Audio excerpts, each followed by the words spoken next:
इस्लामाबाद में इत्तेहादी तंजीमात मदारिस का इजलास, सदर मुमलिकत की जानिब से मदारिस बिल पर दस्तखत न करने पर शदीद तशवीश का इजहार। मौलाना फजलुर रहमान की मुफ्ती तकी उस्मानी, मुफ्ती मुनीबुर रहमान समेत दीगर कायदीन के हमरा प्रेस कॉन्फ्रेंस। कहा, ऐवान सदर ने खिलाफ कानून इकदाम क्यों किए?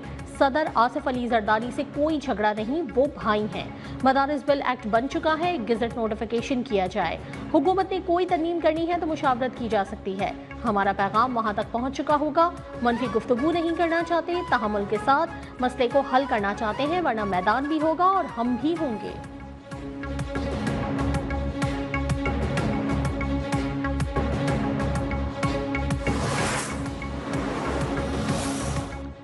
हुकूमत से मुज़ाकरात का आगाज बानी पीटीआई को करना चाहिए। बानी पीटीआई के अलावा पीटीआई में किसी की हैसियत ही नहीं है। वज़ीर दिफा ख्वाजा आसिफ ने पीटीआई के साथ मुज़ाकराती अमल को मज़ाकरात करार दे दिया। कहा, पीटीआई पहले राब्ता करेगी, उसके बाद कोई जवाब देने की पोजीशन में होंगे। मुज़ाकरात करने हों तो ज़बान को खामोश और लहजे को नर्म रखना पड़ता है।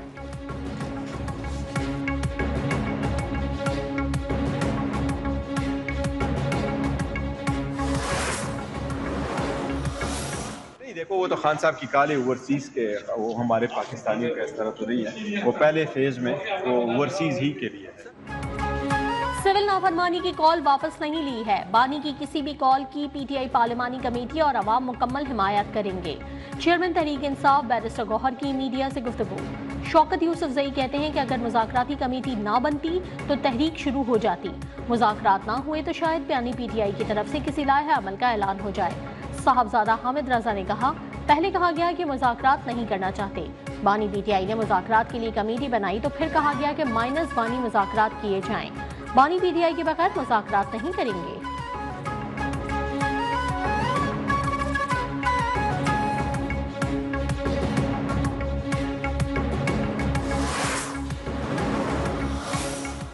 इस्लामाबाद में नाकाम एहतजाज के बाद पीटीआई ने प्रोपेगेंडा किया।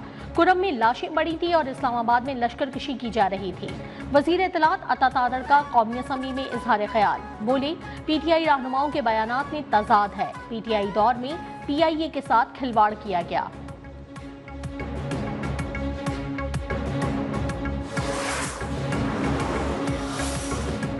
पीटीआई वाले एनआरओ के लिए मुज़ाकरात की कोशिश कर रहे हैं। तहरीक इंसाफ से कोई बातचीत नहीं हो रही है। गवर्नर खैबर पख्तूनख्वा फैसल करीम कुंडी का कहना है, जो लोग कहते थे कि किसी को एनआरओ नहीं देंगे, अब वो खुद एनआरओ मांग रहे हैं, लेकिन उन्हें एनआरओ नहीं मिलेगा।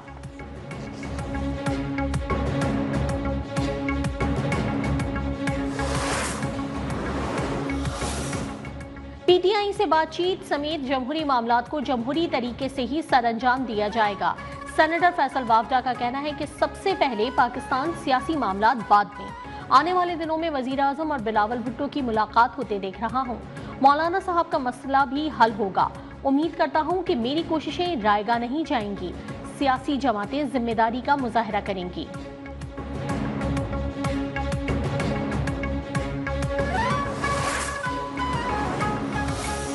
26 नवंबर के एहतजाज के तनाजुर में गिरफ्तार मुल्ज़मान इंसदाद दहशतगर्दी इस्लामाबाद की अदालत में पेश। पीटीआई के 57 मुल्ज़मान को अदालत ने मुकदमे से फौरी डिस्चार्ज कर दिया। अदालत का मुल्ज़मान को दोबारा गिरफ्तार न करने का हुक्म। 3 रेंजर्स एहलकारों को गाड़ी के नीचे कुचलने का मामला। इस्लामाबाद इंसदाद दहशतगर्दी अदालत ने मुल्ज़िम हाशिम अब्बासी को 7 दिन के जिस्मानी रिमांड पर पुलिस के हवाले कर दिया।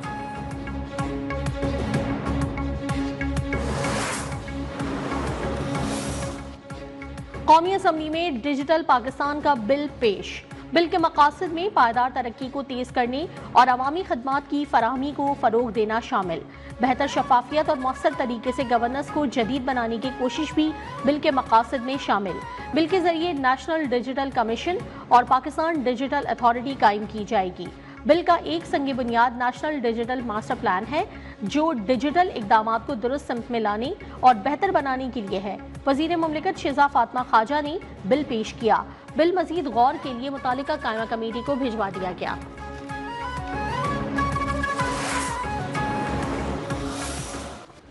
मुल्क की मईशत के लिए एक और अच्छी खबर।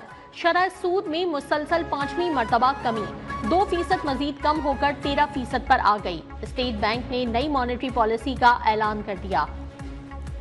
रवां साल मजमूई तौर पर शरह सूद में 9% कमी हो चुकी है। वजीर आजम शहबाज शरीफ का खैर मकदम, कहा पॉलिसी रेट का 13% पर आना मुल्क की मईशत के लिए खुशाइंद है। सरमायाकारों के एतमाद के साथ सरमायाकारी में भी इजाफा होगा। पाकिस्तान स्टॉक एक्सचेंज में एक और रिकॉर्ड साज दिन, 1867 पॉइंट्स का इजाफा। 100 इंडेक्स 1,16,169 की बुलंद तरीन सतह पर बंद हुआ।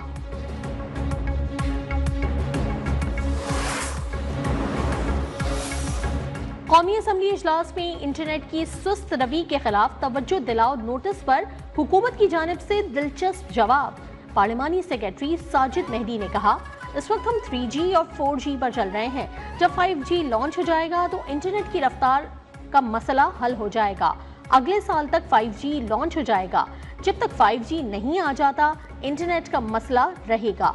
पाकिस्तान को सिक्योरिटी के मसाइल हैं, जिसकी वजह से बहुत से इकदाम करना पड़ते हैं।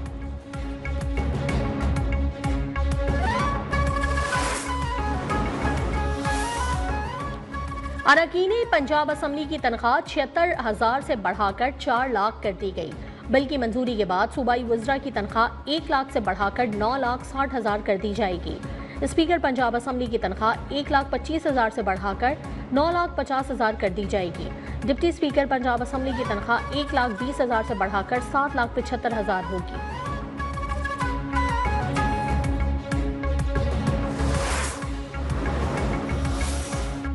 वफाकी काबीना का इजलास आज सुबह 11 बजे तलब। वजीर आजम शहबाज शरीफ इजलास की सदारत करेंगे।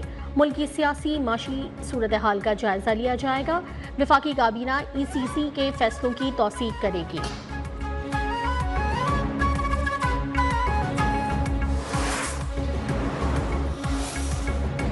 सानेहा APS के 10 साल मुकम्मल होने पर कौमी असम्बली ने मुत्तफ़िका करारदाद मंजूर कर ली। करारदाद पाकिस्तान पीपल्स पार्टी की शाजिया मरी ने ऐवान में पेश की, जिसके मतन में कहा गया कि मासूम बच्चों और स्टाफ ने नाकाबिल यकीन बहादुरी का मुजाहरा किया। शोहदा की कुर्बानी ने कौम को दहशतगर्दी और इंतहा पसंदी के खिलाफ यकजा किया। पाकिस्तान की इंसदाद दहशतगर्दी के अज़्म को यह ऐवान दोहराता है और 16 दिसंबर को कौमी दिन के तौर पर मनाने की सिफारिश करता है। यह ऐवान पाकिस्तान की आर्म्ड फोर्सेस और मुसल्लह अफवाज के साथ इजहार यकजहती करता है। पंजाब असम्बली में भी सानेहा APS पर करारदाद मुतफ़िका तौर पर मंजूर कर दी गई।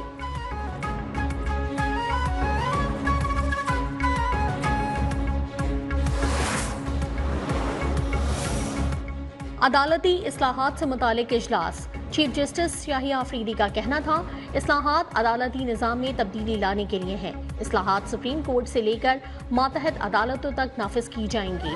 चीफ जस्टिस ने अदालती इस्लाहात में जजेस, वकला और अवाम के ताउन की अहमियत पर जोर दिया। अदालती इस्लाहात के तमाम शोबों में पेशरफ्त पर इत्मीनान का इजहार।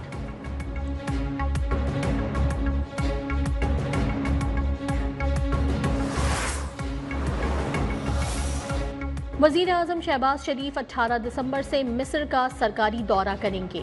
तर्जुमान दफ्तर खारजा का कहना है कि वज़ीर आज़म का दौरा मिस्र 20 दिसंबर तक जारी रहेगा। काहिरा में तरक्की पजीर ममालिक के D8 इजलास में शिरकत करेंगे। वज़ीर खारजा इसहाक डार्बी D8 वज़रा काउंसिल इजलास में शिरकत करेंगे।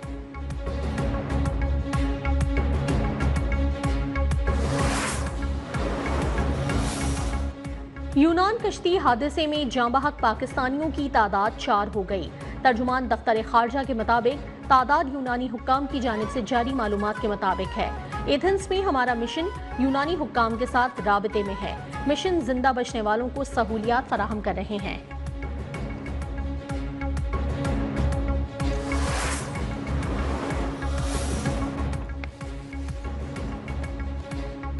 भारतीय शहरी हमीदा बानो वतन वापस रवाना।